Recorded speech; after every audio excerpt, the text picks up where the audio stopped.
It is truly wonderful to be here with you today. I think every time I come to Tampa, it's like coming back and spending time with good friends, and certainly Tampa has a lot of meaning and a special place in the history of the Yow Cancer Fund, and we'll talk a little bit about that. Let me share a little bit about Coach Yow. Coach Yow coached the game that she loved for over 30 years, and there wasn't a time that she wasn't on that hardwood that she didn't give it her all. And she had 737 victories throughout her long career. Before she passed away, I believe she truly wanted victory number 738 to be that win over cancer. She was a pretty good coach. She took her team to 20 NCAA tournaments. They went to 11 Sweet 16s. She went to 1 Elite 8. She went to the Women's Final Four in 1998, so she could coach it up pretty good. She was a two-time Olympic coach. She was in 11 Halls of Fame, and in 2007, she was awarded the first ever Jimmy V. Espy for perseverance. So she could coach on the hardwood, but you know, really what she accomplished off the floor is probably even bigger than what she accomplished on the floor. Coach Yow battled breast cancer for over 20 years with 3 reoccurrences. And during that 20-plus year history, she never asked why me. She simply asked why not me, because she felt like that if this was what was given to her, then she was going to use it for the good of others and to assist others. Coach Yow passed away in 2009, and I believe this. We really didn't lose Coach Yow, and Coach Yow didn't lose her battle to breast cancer. She really just turned it over to all of us. But before she passed away in 2007, she founded the Yow Cancer Fund.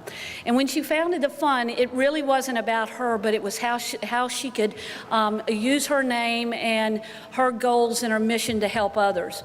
And our mission's really, really simple. She wanted us to support women's cancer research, all women's cancers, and although her journey was with breast cancer, it was really important to her that we support all women's cancers. Secondly, she wanted us to assist the underserved. And then thirdly, she wanted us to unify people together for a common cause. And for the coaches that are here today, Danielle, thanks for joining us, because without the coaches and the Women's Basketball Coaches Association unifying around our cause, we wouldn't be able to award the research grants that we do. So we appreciate that. In our 7-year history, just 7 years, we've awarded over $4.18 million to women's cancer research and related projects. We've been able to do that because of the coaches, because of the strong support of the NCAA. Back in 2008, Coach Yow had just started the fund, and Rob Higgins from the Tampa Sports Commission said, Sue, we need to do something to support Coach Yow and what she means to the game and to women's basketball. So we decided to do a 4K run. And our 4K run here in 2008 was the first ever 4K run. It was the only run that Coach Yow was able to be at. And I tell you, that morning, the sun was up and we had a great crowd. Rob, about midnight the night before, got a rickshaw for Coach Yow to ride out on the course in. And Coach Yow was bound and determined she was going to thank and high-five every runner out there. Well, we had to get her to an ESPN press conference, nothing doing. She wasn't going to leave until she thanked all 900-plus runners, and she did. And then Mayor, the good police department, she was running so late, but the police chief pulled up his car, got the lights on, got the siren going, we got her to the press conference. So Tampa surely has a lot of history and a lot of meaning to the Yow Cancer Fund. Today, I'm honored and quite candidly touched to have the opportunity to announce a grant in partnership and in collaboration with the Women's Basketball Coaches Association and the V Foundation to the Moffitt Cancer Center and Dr. Martine Eksterman. This research grant proposal was submitted as part of a national proposal process about 2 years ago. And the research project is so worthy that we said, if we have a chance to fund this in the future, then surely we're going to do it. Each year, the Yow Cancer Fund supports a research project in the Women's Final Four city, and this year we're honored to support this project. So if you would, please join me in welcoming Dr. Martine Eksterman.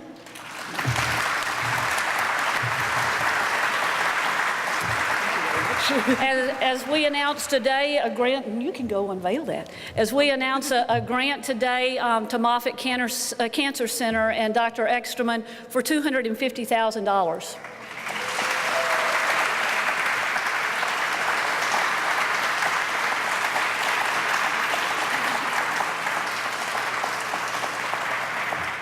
That's good news. Here's even better news. Today launches another big day for us. Starting with this grant, we're launching a $1 million campaign, and our goal is to hit that $1 million mark, and if we hit the $1 million campaign mark, then we'll award an additional $1 million to support Dr. Eksterman and her team. End up being a $1.25 million grant.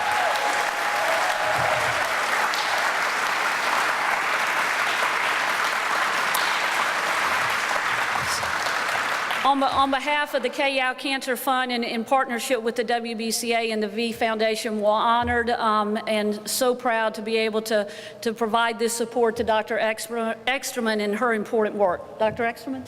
Thank you.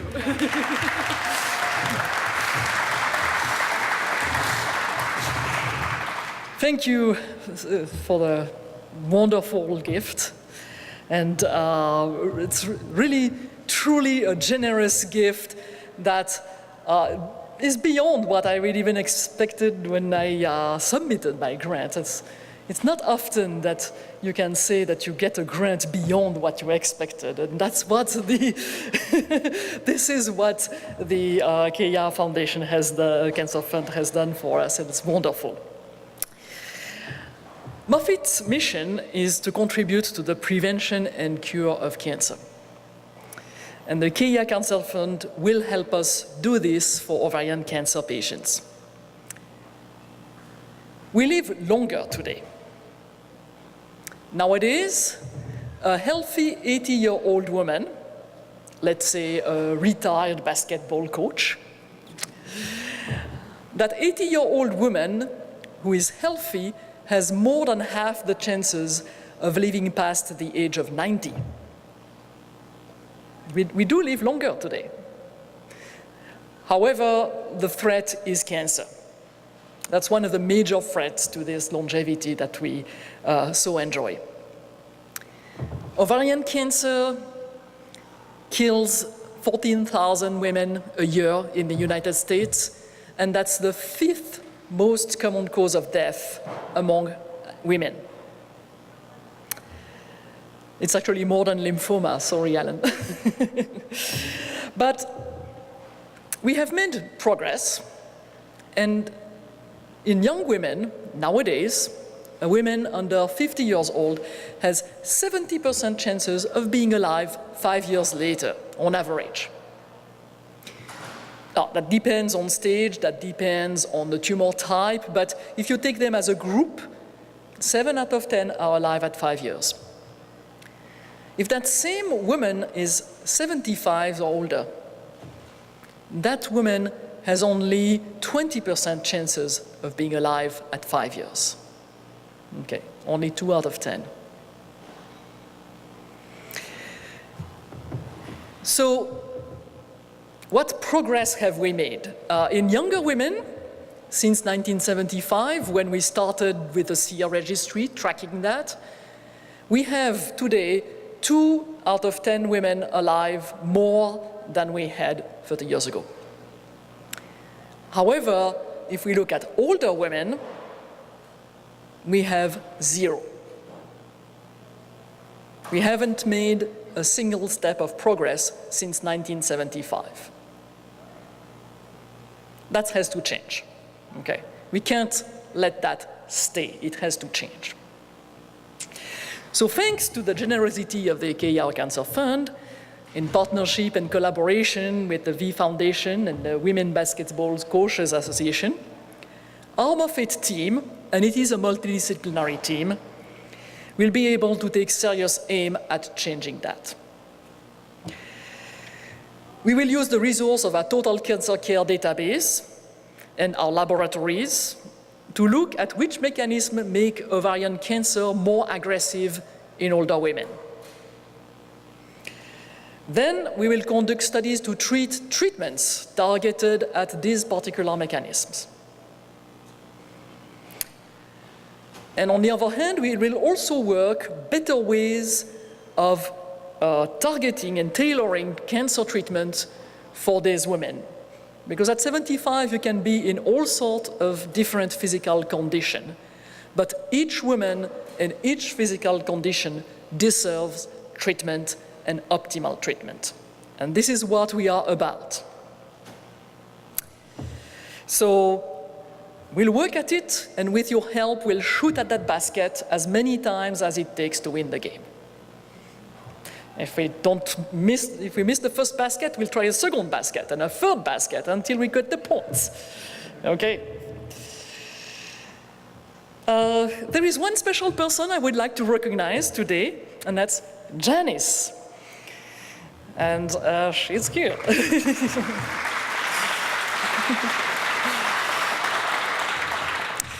Janice is 72, and she's an ovarian cancer survivor, and she is thriving. And she embodies the reasons for why I'm doing this research. And it happens, I think she can tell it to you better than I, but she was just visiting some friend and felt bloated. And then she went to her oncologist, to her GYN first, and thought it was just a bladder problem, and then she was shocked when it was ovarian cancer. Today, 2 years after her diagnosis, Janice says she owes her life to Moffitt and wants to inspire other women to be proactive with their own health. So Janice, we salute you, and we wish you all the best in your efforts of being proactive with other women. So thank you to the Yow Cancer Fund, thank you to its partners, and thanks to all of you for your support.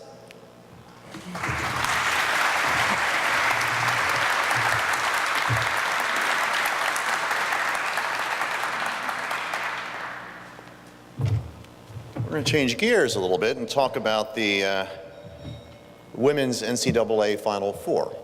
And it's hard to believe that we're just 42 days away before we have the semifinal game on Sunday, April 5th at Amalie Arena, and then the national championship game on Tuesday, April 7th. But I can tell you, even though we're just about to enter March Madness and on that road to the Final Four, I can tell you that the work to get to this began 7 years ago, when we were first announced in 2008 that we were going to host the NCAA Women's Final Four for a second time.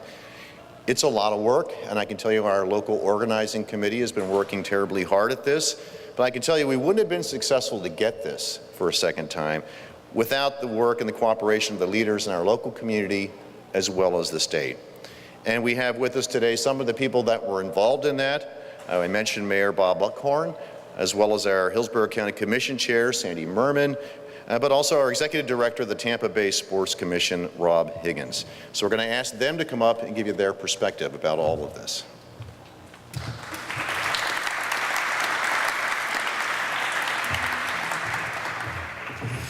Good afternoon, everybody. What an exciting announcement. Thanks to everybody involved. I'm going to start with a few thank yous, and then I'm going to turn it over to a couple of our head coaches here.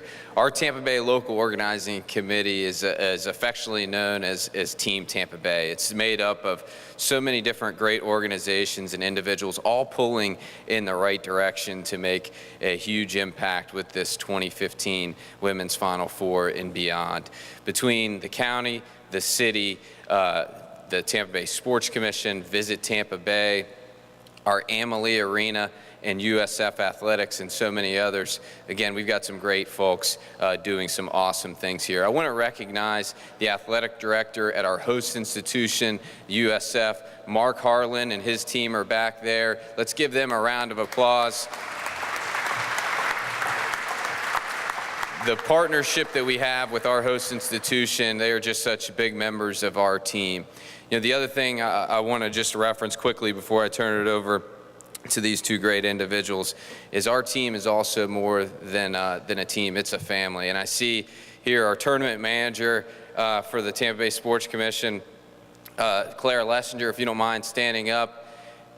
She's joined by her mother, who's a cancer survivor and was a patient here at Moffitt, B. Armstrong. And so this day just means so much to our team, our staff, and our family. Like I said, we've got some great head coaches here. I want to get the mic in their hands. I'll start off with our mayor of the city of Tampa, and one of the best cheerleaders we have in the community, and one of the best head coaches we have in the community, Bob Buckhorn.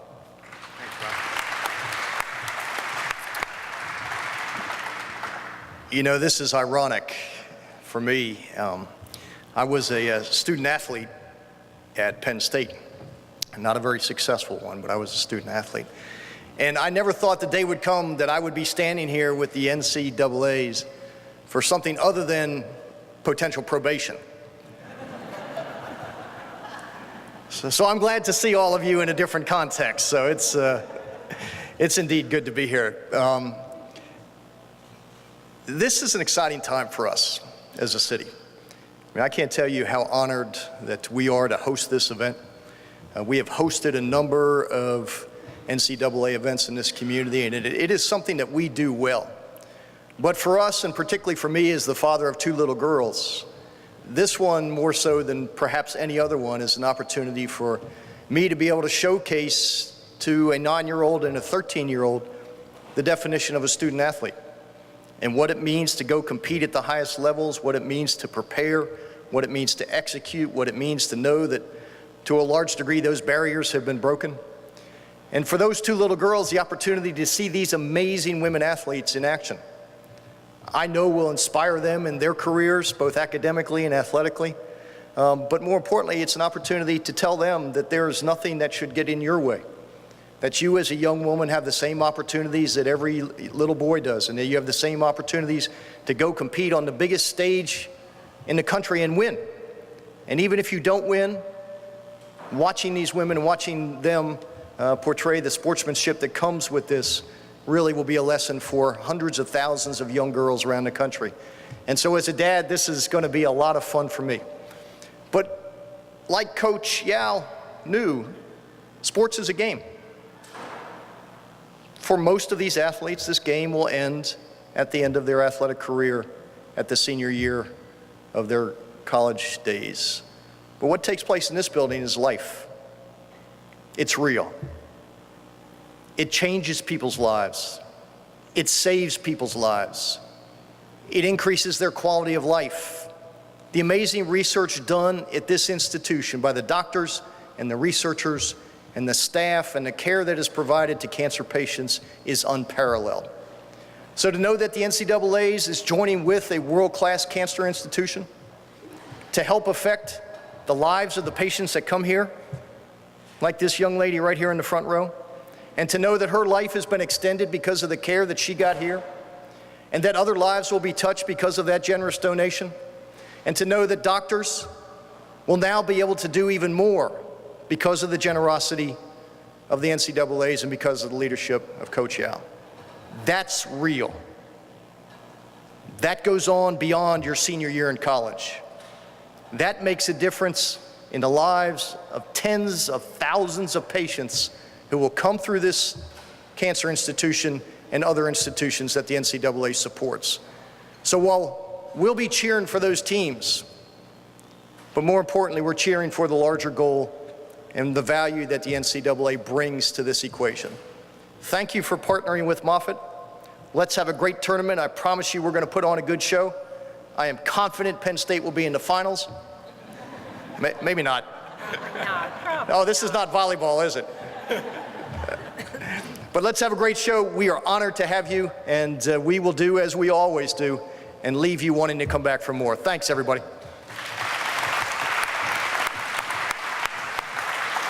Thank you, Mayor. Up next, we've got just an incredible partnership with our county as well. Hillsborough County has been so supportive, and we're fortunate to have the chair of the county commission here, Sandy Merman, to join us. Thank you, Rob.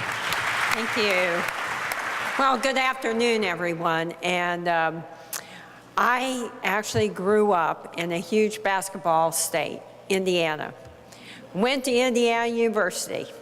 And so I have a deep love of Final Four NCAA. And this event is something I could hardly wait for. And I've already told Rob, we got to get this event back as many years as we can. I'm going to do everything I can to help him do that. But let's talk about Kay. Actually, I remember hearing about Kay's name.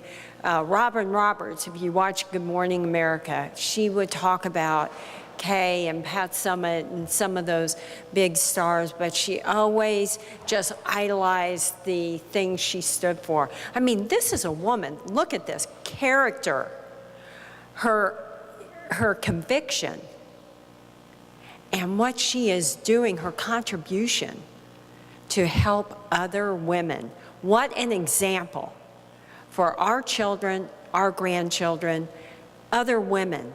I mean, when they come to town, of course, our young girls are going to look at how the sport's being played on the floor. Absolutely. I expect them to do that. But hearing Kay's name, knowing this contribution to Moffitt, and what a great effort that is on her part of leaving that legacy to these kids is going to be an example for them. And hopefully, when they get to be big stars, they will leave that same example, because Kay Yow is leading the way. And I think that's what is so special. I'm so excited about this event, being here and being up here with Rob and the mayor. This amazing event is going to bring huge impact to our community, not just, I guess, socially, but economically, it's going to have a huge impact on us. But there's going to be numerous free events around this. That's what's great about these events. There's so much other spin-off that happens that gets everybody from the community, whether you like the Final Four or the NCAAs, and I think they're crazy if they don't, but they will be able to participate. They'll be able to take their children, hopefully plant that seed that they'll get. And there is going to be, of course, a champion crowned here, and that school is going to remember their win in Tampa, Florida, which I think is so exciting. They're going to have a Beyond the Baseline program. I know the organizing committee, we haven't talked about it much, but I think it's going to bring a lot of women from leadership here together to do even more for this event. So I am proud to stand up here, proud to say, and thank you, Susan. I really do. I mean, this is tremendous. And Alan List, you are being the recipient. I know you're just excited. Of course, he heard about that extra $1 million. So his wheels are turning thinking, okay, how can I help get that done? But no, we will. We're going to have a successful event here, and we're going to help it along. And anything we can do to help Rob at the Sports Commission get more events like this and get more NCAA Women's Final Four events here, we're going to do. So I want to thank you all. Thank you, doctors. Thank you for what you're doing to help cure this terrible disease of cancer. Terrible disease. I know I've had it in my family, and it's awful, but everybody in this room, thank you for what you're doing to fight the fight and find the cure. So have a great tournament. We're looking forward to it. Thank you.